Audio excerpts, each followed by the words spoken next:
Seigneur. Talo. Kikanzambe na lola apambola bino. Sika nyonso oyo ezwami bino. Oyo ezali mosali na Nzambe na kombo ya apôtre Paul Kapita Kalume de l'église ministère chrétienne internationale d'évangélisation et de délivrance, la Tsunamite, en sigle MCEDS. Oyo ezwami na quartier 2 avenue Kinkwanza numéro 2. Bien-aimés dans le Seigneur, Oyo ezali émission na bino, émission l'ère de la repentance. Émission l'ère de la repentance, ezali émission ya église la Tsunamite. Kongana yo to kota bokonzi na likolo, sengeli na yo to bombola biso to bombola tema. Na koki koloba nyonso, mais soki to bongoli mitema te ezali pasi. Bien aimé ezali émission na bino. Bo soutenir yango, bo landa yango tango nyonso, Nzambe na lola akomimonisa pe akopesa solution na problème na bino. Chaque lundi à 19h juste émission na biso et bandi pe rediffusion ezali chaque dimanche à partir de 7h. Merci.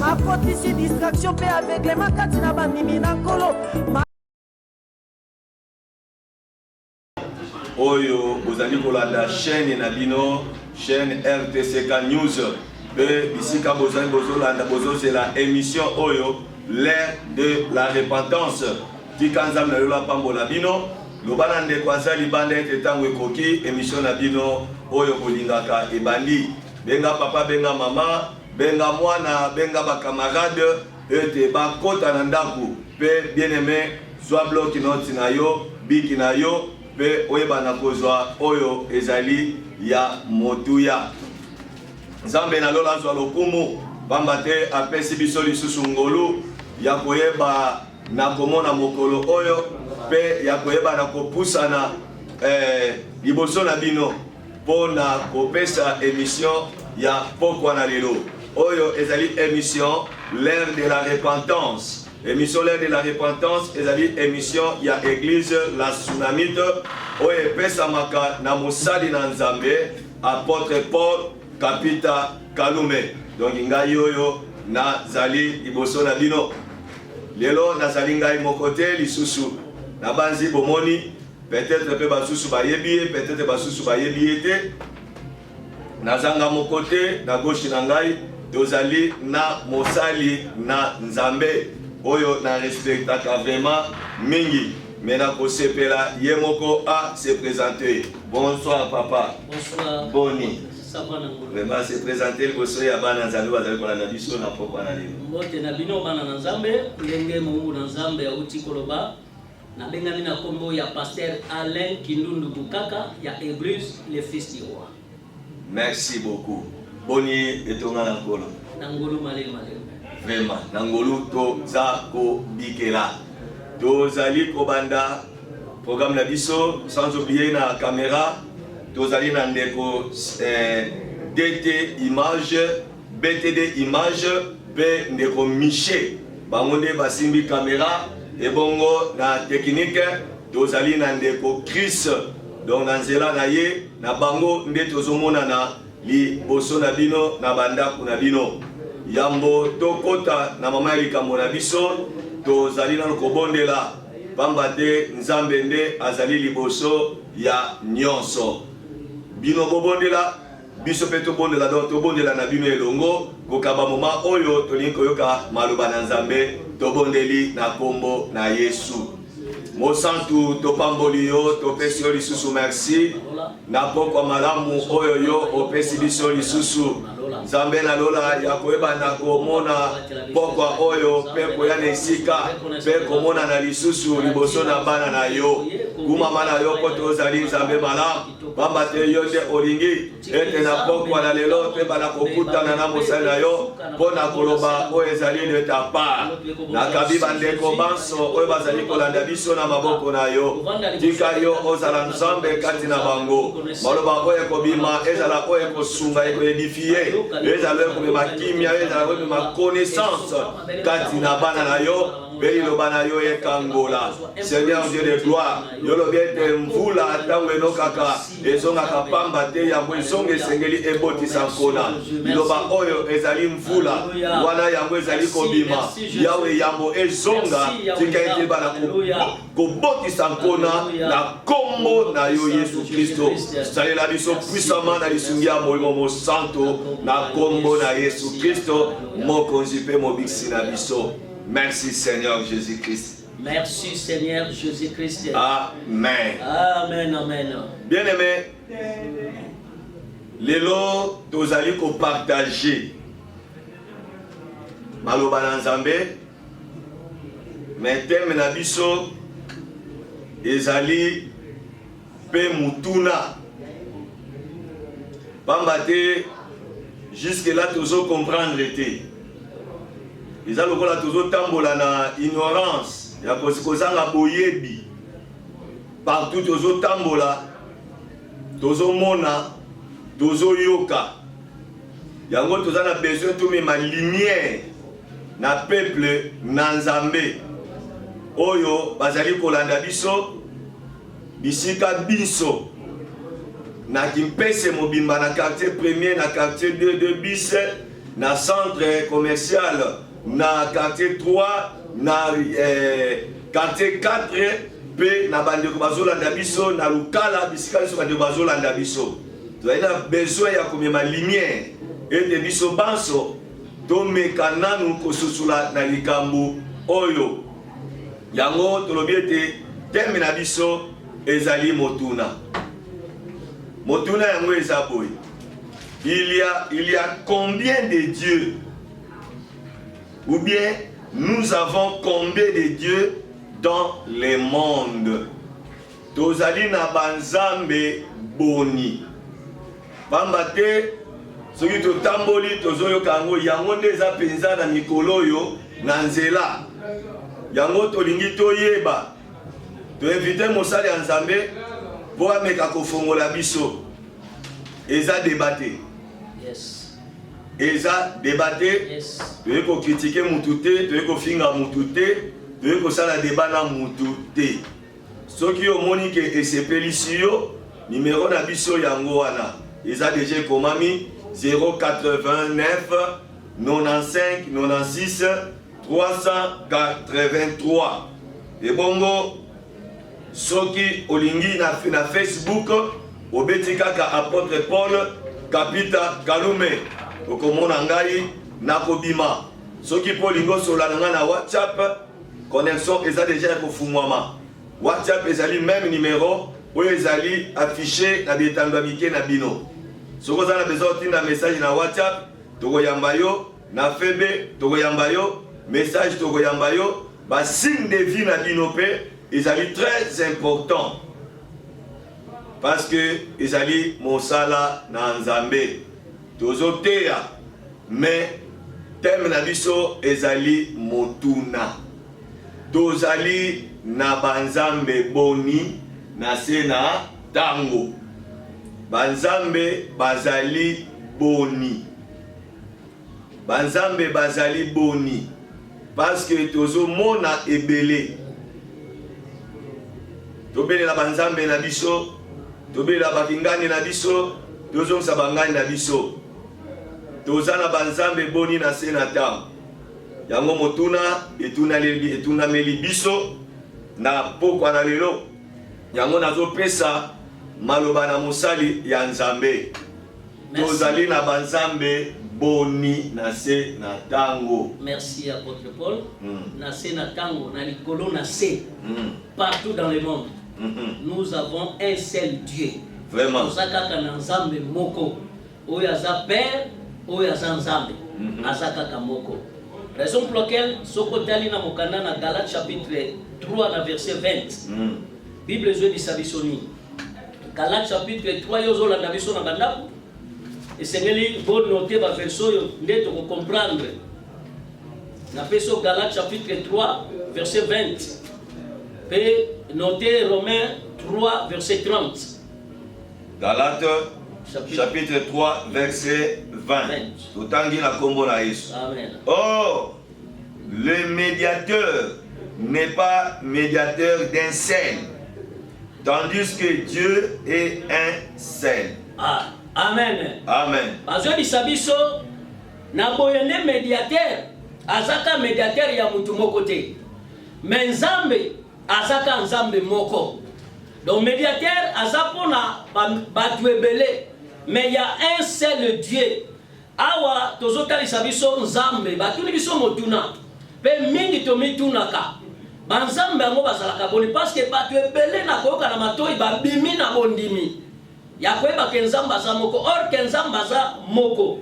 Yango nemoni même na Israël, Nzambe ye moko. Azoyebisa bana Israël azopesa mibeko epai na Moïse. Azoloba na bango esengeli na bino. Boyeba na kosalela Nzambe na motema na bino mobimba. Na makasi na bino pe na mayele na bino. Abibo yeba kenga na za Nzambe na za na zuwa. Liboso na bino bozala na banzambe mosusu te. Donc Nzambe kaka za moko. Yango soko totangi na mokana na Romains chapitre 3. Apôtre asungi biso Romains chapitre 3 verset 30. Romains chapitre 3 verset 30. Totangi na kombo na Yesu. Amen. Puisqu'il y a un seul Dieu qui justifiera par la foi les circoncis et par la foi les incirconcis. Tanga malamo Deutéronome 4 verset chapitre 4 verset 39. Deutéronome chapitre 4 verset 39. Deutéronome chapitre 4 verset 39. Balobi, sache donc en ces jours et retiens dans ton cœur que l'Éternel est Dieu en haut dans le ciel et en bas sur la terre et qu'il n'y en a point d'autre. Ah, balobi tia yango o retenir o yeba yango babi tia yango meme na motema na yo. Ke na likolo pe na mabele ezaka na Nzambe moko. Oyo soki toke na Galate kuno bazoloba na Romain oyo azako justifier. Oyo azako symbolisa bato. Azaka kamoko. Oyo aza Nzambe ya ba incirconcis na Nzambe ya ba circoncis. Donc azaka kamoko Nzambe aza mibale te misatu te. Yango soko tali même na Apocalypse na chapitre 21. Soko tali na premier verset. Bazobisa biso trône eza moko. Parce que soki ndenge mokili ezoloba ke banzambe bazebele c'est que ba trône il faut ezala ebele. Mais Bible ezobisa biso na likolo trône eza moko pour le Dieu et pour l'agneau. Trône ezaka moko. Ba trône eza mibale te. Raison pour laquelle banzambe bakoza mibale to misato minete. Nzambe sengeli azala kaka ye moko apôtre Paul. Yango nozomona Nzambe tanga zo pesa Israël mibeko. Abi il faut faire très attention. Ponga na Nzambe azua. Liboso na bino nakuta bino na Nzambe mosusu te. Parce que soki nakuti bino na Nzambe mosusu ngana za Nzambe na ba kopinir. Comme dans la première génération, deuxième, dina, troisième, quatrième génération, bakozala pini. Tala tina Nzambe oyo azoko lukake azala yemoko parce que azaka ka yemoko. Ezana batu oyo peut-être bazako se proclamer parce que Nzambe azaka moko. Mais moi tu babi Nzambi Nzambi. Tu babi Nzambi Nzambi nde bazako se proclamer onga na Nzambe. Ya Nzambe. Okelami na Nzambe, ozala Nzambe. C'est impossible. Parce que Nzambe faut zaka mokeli. Nzambe kozala ekela muté. Donc Nzambe oyo tozobenga awa ya un seul Dieu, il est le créateur de tout l'univers. Nzambe ya mokili mobimba. Oyo azo sali biloko emona na kana miso abatu. No emona na kana miso abatu te. Donc Nzambe en bref azaka kamoko. Même les démons, ba yebi ka Nzambe moko. Ba yebi misatu minete. Soko toko tanga na mukana na Jacques chapitre 2, na verset 19 omona ke même ba démons, ba yebi ke Nzambe azamoko, ba démons. Ba yebi ke Nzambe azamoko. Mais comment biso e bato mususu tozo yoka maloba Nzambe mais tobimisi ba binzambe Nzambe ebele et tozo croire na bango po tozwa nini po ba mema biso wapi po ba pesa biso nini. C'est ça le problème. Or apôtre faut ko yeba ke tant tozo loba ke Nzambe aza moko. Le problème c'est que faut ko yeba parce que Nzambe aza na kombo na ye. Oui. Nzambe ye moko aza na kombo. Donc si ko isika toko différencier Nzambe oyo wapi aza véritable na batu babinzambe Nzambe mususu bakombo na bango nde kokesa na komona ke no baza ba Nzambe te. toke na mokanda na Exode. Exode chapitre 3.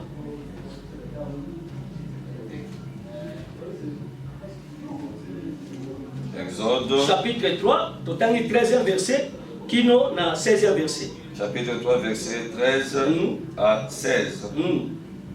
Moïse dit à Dieu, Moïse, Mosa yebisi Yahweh. j'irai donc vers les enfants d'Israël Nazokende bongo epai na bana Israela. et je leur dirai, Nakoyebisa bango. le Dieu de vos pères m'a envoyé vers vous, Nzambe ya bapapa na nga tindi ngai epai na bino. mais Kasi s'il me demande quel est son nom, soki batuni ngai kombo na ye nani, que leur répondrai-je? nakoyanelwa bango nini? Dieu dit à Moïse, Nzambe ayebisi Mose, je suis celui qui suis. nazali oyo nazali. Et il ajouta, Pe abakisi, c'est ainsi que tu répondras aux enfants d'Israël. abakisi boye boyo nde yo koyebisa bana Israela. Celui qui s'appelait Je suis m'a envoyé vers vous. Oyo abengami na kombo nazali nde atindi ngai epai na bino. Dieu dit encore à Moïse, Nzambe ayebisi susu Mose, tu parleras ainsi aux enfants d'Israël. okoyebisa boye na bana Israela. L'Éternel, Yahweh, le Dieu de vos pères, Nzambe ya bapapa na bino, le Dieu d'Abraham, Nzambe ya Balayama, le Dieu d'Isaac, Nzambe ya Isaka, le Dieu de Jacob, pe Nzambe ya Yakobo, m'a envoyé vers vous. atindi ngai epai na bino. Voilà mon nom pour l'éternité. Tala kombo na nga mpo na bikeke na bikeke. Voilà mon nom de génération en génération. Tala kombo na nga ya bikeke bikeke pe libela na libela. Na 16, va Kende, rassembler les anciens d'Israël osangisa bapaka ya Israela et dis-leur, pe yebisa bango. l'Éternel, Yahweh, le Dieu de vos pères, Nzambe ya bapapa na bino, m'est apparu, abimeli ngai. le Dieu d'Abraham, Nzambe ya Balayama, d'Isaac et de Jacob. ya Isaka pe ya Yakobo, Il a dit, alobi, je vous ai vu namoni bino. et j'ai vu ce qu'on vous fait en Égypte. Pe namoni oyo bazosala bino na kati na Ezipito. Alléluia. Amen. Apôtre Paul. Nzambe aza na kombo. Aza na kombo. Yango moni ye moko alingi confusion ezala te. Azotinda Mose na mission. Tango abimeli Mose, alobi non il faut zonga na Égypte po kende ko kango la libota na ngai. Nazotinda yo libere bango na boumbu. Siko Moïse azotuna bi. Ah, mena kende na isa bango kaka. Nzambe ya bapapa na bino mekosimba te. Il faut bayeba kombo po yo benginga pe na kombo Mose. Siko bango pe soki batuninga. Na kwebisa bango nani. Alobi yebisa bango oyo azali. Le Dieu alobi je m'appelle je suis nazali. Donc Nzambe azanzambo ya kalate. Azanzambe pe akufa te mais il est permanent. Donc je suis. Raison pour laquelle ozomona tant ozoba je suis donc le Dieu moko permanent. Donc azanzambe oyo na kati ya divinité ya bonzambe na ye. Azanzambe oyo te ya momoto ya musuni boye te.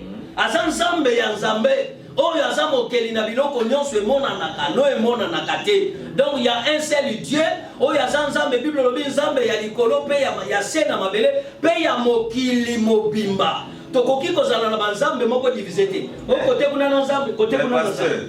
Papa na. Mais à place de Totanga. Nazomona lokola aza nzambe ya bamindele parce que les dieux de vos pères m'a envoyé. Dieu d'Abraham, Dieu d'Isaac, Dieu de Jacob. Nzambe aza nzambe ya mindele na ya bayindo. Aza nzambe ya créature nyonso. Yinda kela bikela nyonso. Siko tango alobi que Dieu de vos pères. Donc il sait que nzambe wana aza kaka na azali kaka nzambe ya bato moko boye ya batata wana. Eza nango malamu.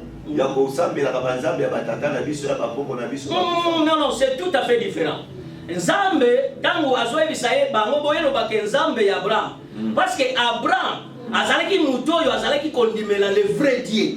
Nzambe moko wana. Raison pour laquelle Bible zoba même biso tondimeli nzambe wana na nzela ya kondima ya Abraham. Bible dit, nous sommes sauvés par la foi, nous sommes sauvés par la foi au moyen de la grâce. Nous sommes sauvés par la grâce au moyen de la foi. Donc foi ya Abraham, ne sali ke biso oyo pe to koma ba héritier ya royaume ya Nzambe wana. C'est à partir de la foi. Donc Nzambe oyo utilisaki Abraham.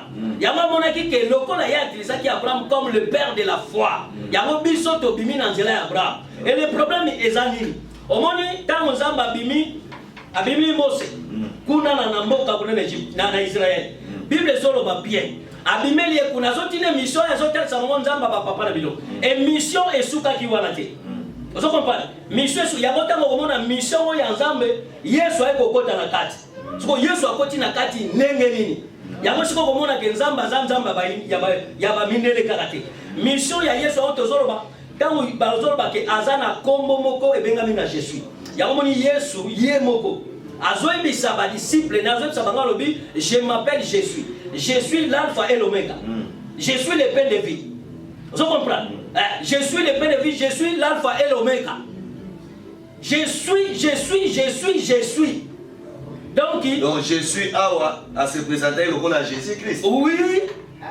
Jésus-Christ a dans Nzambe. Ah papa. Yamona émission te tanga apocalypse wana bien. Tanga apocalypse 21. Et c'est là tu reformules ce matin. Jésus-Christ a Nzambe. Papa kolo bela Nzambe te soko lobili Jésus te. Soki olobeli Nzambe kat yamona émission ke Nzambe eza kombo ya yete. Mais Jésus-Christ a un prophète il y a au moins il tente le père le fils. Et ça va non moko commun. Et ça non commun. C'est comme combo propre. Yango au moins to bimisia wa Jésus. Combo na ye Nzambe combo ne yemo ka se révéler. Yemo ka se révéler bibo benga ba côté combo na nga Jésus. Vraiment. Combo na nga Jésus. Yango tanga au moins na kesko trône wana nani azana trône. Apocalypse chapitre 1er. Apocalypse 21. Apocalypse chapitre 21, verset 1er. Ok. Puis je vis un nouveau ciel et une nouvelle terre. Ok. Car les premiers ciels et la première terre avaient disparu. Et la mer n'était plus. C'est là. Apocalypse chapitre 21, verset 1er. Apocalypse 21. Apocalypse 21. Olimbi si kozona na biso kotolingi to sia bino na confusion te. Bien aimé. Non. Apocalypse 12, c'est là.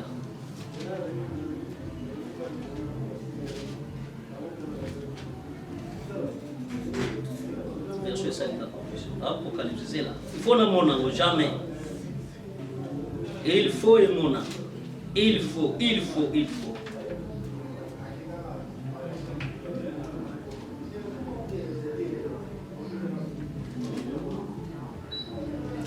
Olimbisi tozolo banzambe azaka moko. Alors tolingi to découvrir nzambe wana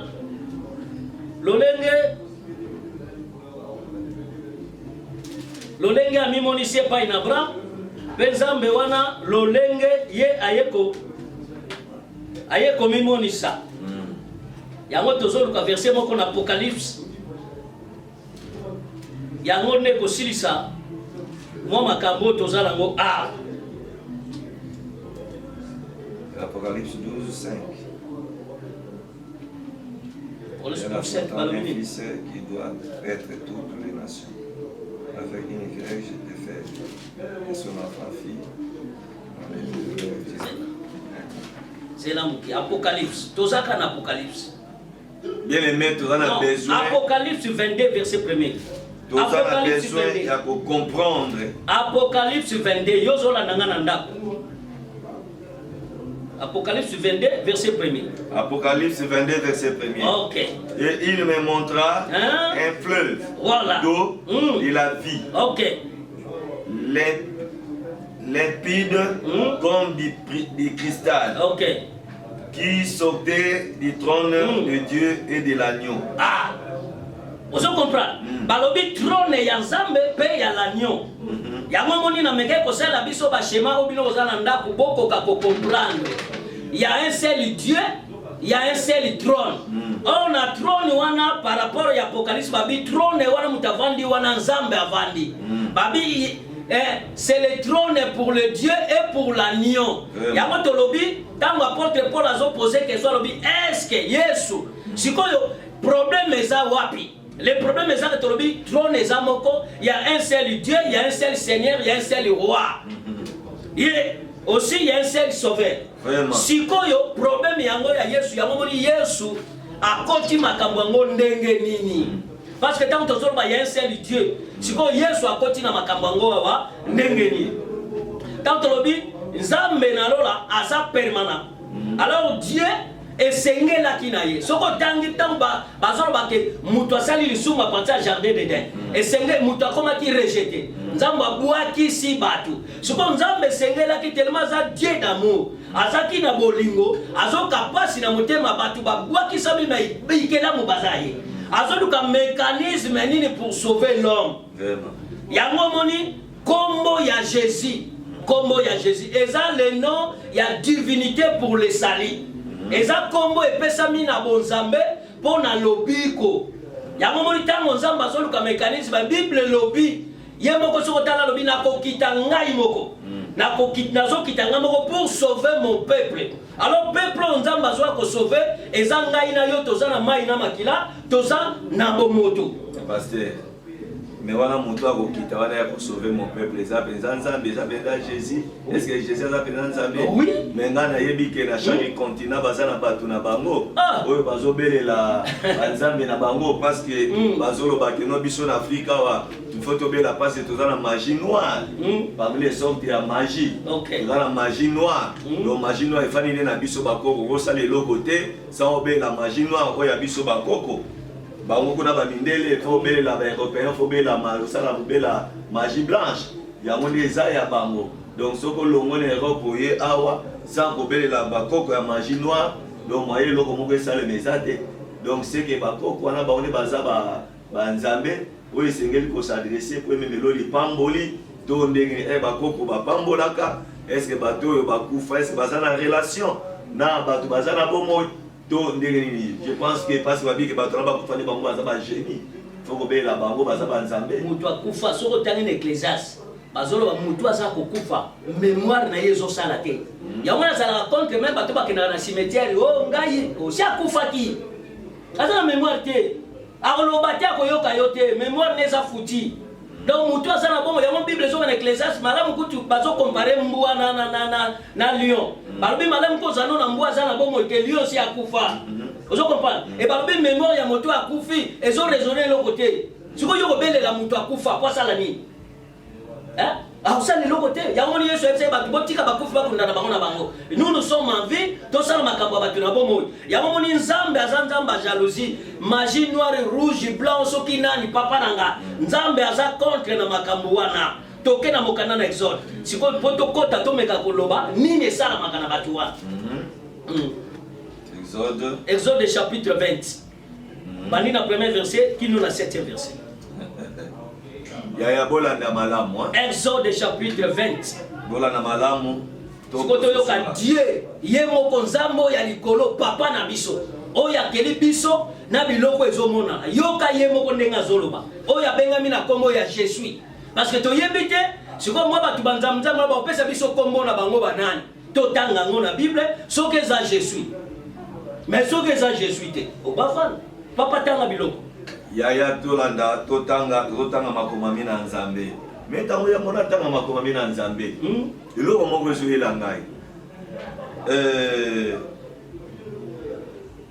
est-ce que kotanga Nzambe eza idolâtrie te kotanga Nzambe kobelaka Nzambe eza idolâtrie te kobelela Nzambe ya solo oyo tobengi na kombo ya Jésus ona yebisi que Jésus Christ to kota na mozindo eza idolâtrie te eza idolâtrie oui yende azopekisa idolâtrie soki obeleli mutu oza dehors ya Nzambe libanda na Nzambe tingana komiso Nzambe na nga je comprends wana comme idole nazwe ke komoko na tie wana yango to komona même bana Israël bazalaki na mwa Nzambe na bango baobenga Baal ba Philistins bazali na nzambe mo ba benga Dagon. Mais devant l'arche kaka ya pamba na arche kaka pamba sanduka mibeko nzambe Dagon wana bukana. OK. Nguye zate. Yango mo ba prophète ba belela tina midi ezo simba te. Parce que bazo belela nzambe oyo azana bomo ite. Nzamba ko permettre makabo sala matin. Mutu azobelela nzambe ya solo te. Mutu azobelela nzambo abengami na kombo ya Jésus te. Yozo landanga na ndaku yaya. Ça c'est la connaissance on a opesé au fele. Ezali connaissance oyo bakolongola na mutu na yote. Ya on azo peso ba verset biblique oyo kotalisa yo le vrai Dieu oyo yo kondimela pona libela. Un point tiré. Bato bela ba papa ya on a bisoki ka koboyi Yesu. Tokotanga ba verset soko boyi Yesu papa kozela lola te. Soko boyi Yesu ya sali ezate. Lo les ate. Lo les alate. Nyoso zara na sia. Nani ayebisi yo? Papa tokokota musino makamana apocalypse. Lo les ali. Alobi eza lokuta. Au moins après makamana soto vivre. Il y a une vie qui nous attend. Auto bengi la vie éternelle. Après donc tango enlèvement ko salema. Vous comprenez? Enlèvement salemi. Millénium yé. Tribulation et koti. Vous comprenez? Si vous avez un jugement, après jugement, Bible lobby, il y aura une nouvelle terre. On va venir une nouvelle Jérusalem. Vous comprenez? On va ensemble vivre éternellement. Si vous avez un côté, nanga moto benga lifelo. Bato yo bandimeli Yesu te. Oyo bazake non, kombo na bango na livre de vie ezake. Bako kende kune sika ko swamini. Papa, pongane na boso na kufi lobi na kobota maso na zo na mokili. Nani ayebisi yo? Po ezali na fonction na yango. Bien aimé. Et puis ba kombo wana apôtre Paul, eza ba kombo moko, eza ba kombo propreté. Commun. Kombo propre yango wana je suis. Je suis. Dès le véritable nom. Kombo vraiment ya Nzambe yango. Nazali. Ne kombo ya Nzambe. Yango moni Yesu alobi je suis le chemin, la vérité et la vie. Alobi je suis la lumière du monde. Je suis l'alpha et l'oméga. Vous mourrez de vos péchés, faute de connaissance, parce que vous habitez Nanyo Nazali. Vraiment, peuple de Dieu, tout ce cela, et on a vu ce pour ça passer la télévision, ezali likambo ya tango. Yeba ke baza pene na biso, ya onde bazo bumsa biso nzela, mais yo sala nini sosola. Sosola, Luka le véritable Dieu, pour être au bungate, au gagner bokonzi na likolo. Vraiment, mon Seigneur Nzambe, merci mingi na invitation répondre, et merci na connaissance bisusu yo bakisi kati na biso. O tozanga ikoyeba, mais au fongoli biso au fongoli peuple de Dieu. Vraiment Nzambe na lola pambola yo, azong selo ya mingi. Na banzi liloba esuka, peut-être butoko pesa mbote. Liloba suka na zo pesa merci na banyosu balandi biso na pesi mbote na bana nyosu église Fils du Roi, na pesi mbote na papa Jacques na longue histoire na pesi mbote na baki nyosu bazana salon ko damboka parce que babi pasa tozolanda bino. To pesi mbote na poro Pichen oya chauffeur to pesi mbote ba to pesi ba kopera nyonso mbote bazolanda biso na Kiakumbwa mama Nasha mama Espe mama Magi Jessica Tantine Malata Kiwi Nelly bino nyonso to pesi bino mbote Levitique pe papa Nabe to pesi bino mbote. Merci beaucoup. Na kombo na Yesu. Na pesi mbote na bana nyonso ya tsunamite bisika bozwami Nzambe apambola bino. Na pesi mbote na héritier Mampasi mwana ya finaliste na école ya weza na kana na catholique wana na mission catholique ITP Mayela mbote na yo bota mobimba papa mama papa Firmin mama Tete ndeko Gina bino nyonso vraiment mbote na bino madame nangai na ndako na bengaka ye chef du gouvernement Bergère Virginie Fumuyansa mbote no Nzamba pambola yo mbote na Joela mbote na bino nyonso corps du Christ nyonso mbote na bino Nzambe na lola apambola bino tolingaka bino mingi ba oyo pe balingaka biso te topesi bino mbote bozana ba hôpitaux bozana ba prison partout Nzambe na lola apambola bino bisika nyonso welandani bela yelandi biso bozana posa ya enseignement oyo tozana ngona syllabus tozana ngo tozo tiango na marché na moins moko na prix moko ya mukepo okoka kozwa moya kosomba ngolo avec 2000 francs okozwa syllabus eza na makambo ebele na kati mama Fanny olobaki nanga syllabus totie déjà na marché yaka Lucas syllabus okozwa yango. Merci. Ozana besoin na ngai numéro na ngai yango wana benga ngai okozwa ngai. Église ezwami na quartier 2 avenue Kipwanza numéro 2. Église la Tsunamite. Programme na biso ezali ete semaine oyo to bandi bouta déjà lobby mardi. Tozo bana déjà chaîne de prière ya kobondela pona bandeko bazana est ya kobondela pona makambo ezoleka kuna pona territoire na biso ya Songololo pona RDC Mobimba. Ozana besoin kobondela na biso ya kobondela pona bandeko ya katozo banda lobby mabondeli ya kafuka fa partir ya 17h juste. Boye inayo ekozala malamu. Tika nzambe na lola apambola bino biske ezwami bino. Soki Yesu azongi te tokomonana pe nzambe abatela chaîne oyo basali nyonso loboko na nzambe za likolo na bango na kombo na Yesu Kristo mokonzi pe mobikisi na biso. Amen. Tumonani lundi prochain sur Yesu azongi te.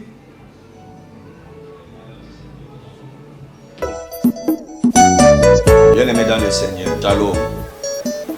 Nzambe lola apambola bino sika nyonso oyo ezwami bino oyo ezali mosali na Nzambe na kombo ya apôtre Paul Kapita Kalume de l'église ministère chrétienne internationale d'évangélisation et de délivrance la Tsunamite en sigle MCEDS oyo ezwami na quartier 2 avenue Kipwanza numéro 2.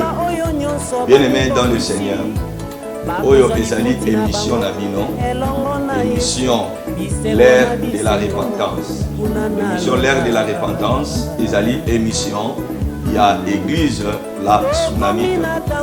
Ongana yo to kota bokonzi na likolo, sengeli na yo to bongola biso to bongola tema.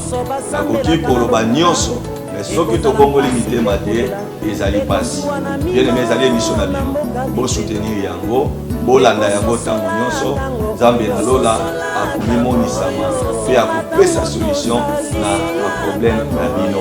Chaque lundi à 19h juste émission na biso ebandi pe rediffusion ezali chaque dimanche à partir de 7h.